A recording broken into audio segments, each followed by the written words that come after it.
Create your own pattern interrupt list. Find 2 or 3 videos that just make you tickle and make you giggle, and then all you do is, if you don't have a Gmail, you can go on Gmail, create a Gmail account, and then every time you find a video on YouTube that you like, just hit save, and then you can create a playlist. It's super simple. So the one that I use all the time in my go-to is Chris Farley and Patrick Swayze in the Chippendales scene from SNL. And I don't care if I'm upset, I'm mad, she knows I get the grumpies.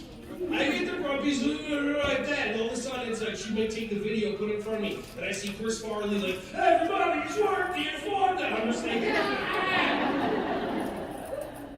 I'm going to give you your first pattern chart video. You can add to your playlist. I'm having trouble getting it. Okay, patient. All right, we're doing good. Okay, so this is what I got. Once again, this is for me.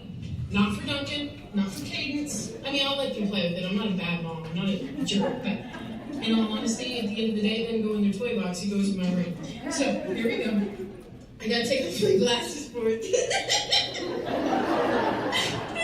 Oh, naturally. Okay, here we go. So, yes! Now watch when my mouth actually moves.